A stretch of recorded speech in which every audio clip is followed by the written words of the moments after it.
Hari ini pasar modal merayakan 43 tahun diaktifkannya kembali pasar modal kita. Dalam lintasan sejarahnya, bursa saham kita telah melewati banyak proses.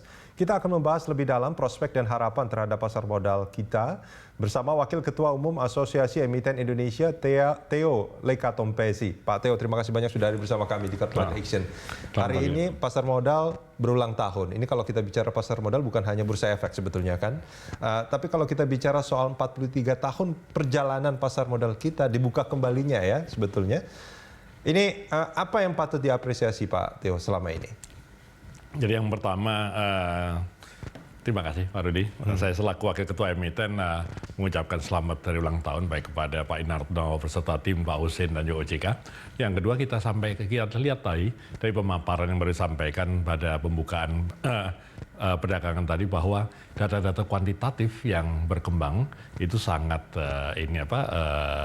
menunjukkan adanya peningkatan. Memang dikatakan tadi bahwa 2,8 juta pemain di pasar modal, 75%-nya adalah pemain saham, itu meningkat dibanding tahun lalu sekitar 50%. Tapi khususnya untuk saham itu sendiri hanya 30%. Jadi bahwa peningkatan secara keseluruhan itu lebih tinggi daripada saham itu sendiri. Jadi memang ada perhatian di bidang saham. Yang kedua juga kami lihat banyak sekali peraturan-peraturan yang mempermudah perdagangan saham itu sendiri, dan itu membantu dan kami sangat apresiasi. Tapi ada dua masalah lain lagi yang kita harus lihat. Yang pertama dalam jangka pendek adalah bagaimana nantinya bukan pasar, bagaimana menciptakan pasar dan partisipasi yang baik, tapi juga menciptakan emiten-emiten yang baik supaya menarik lebih banyak investor datang, menarik investor luar negeri datang. Nah, emiten ini menghadapi masa yang paling dekat sekarang adalah COVID.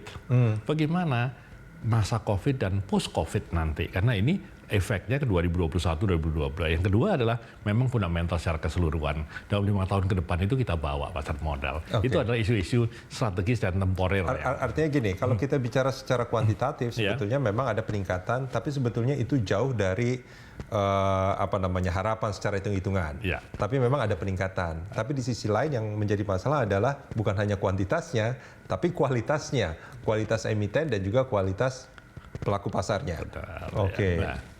Nah, menurut Anda sendiri sebetulnya apa yang membuat, ini kita bicara kuantitas dulu, apa yang membuat bahwa kuantitas emiten misalkan yang jumlahnya masih jauh gitu dan juga pelaku pasar yang secara hitung-hitungan SID ini juga jumlahnya masih sangat kecil.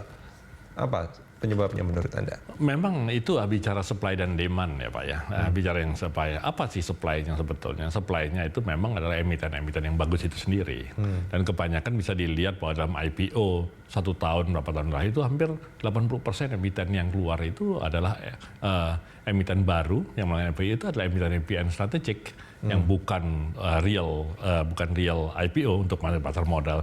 Jadi memang juga itu para investor juga melihatnya bagaimana ya. Itu yang saya katakan kualitas dari sisi supply, kualitas dari sisi demand juga. Dari sisi demand juga bisa dilihat dari 2,8 juta itu berapa sih the real investor yang main sungguhan. Yang the real investor. Yang main sungguhan.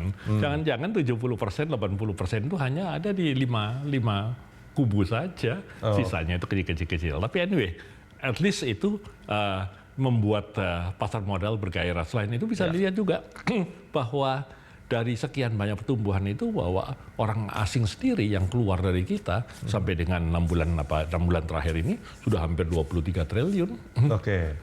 Itu ya keluarnya dana asing. Jadi memang kenapa? Karena pasar modal itu kan bersaing tidak hanya di Indonesia, ada Thailand, ada Vietnam dan lain-lain ya. Dana asing itu bisa masuk kalau di tempat kita menarik gitu. Kalau tempat lain lebih menarik, mereka pun akan mengambil dananya untuk pindah ke tempat yang lain. Betul. Dan itu mempengaruhi juga 2,8 juta lainnya untuk bergairah.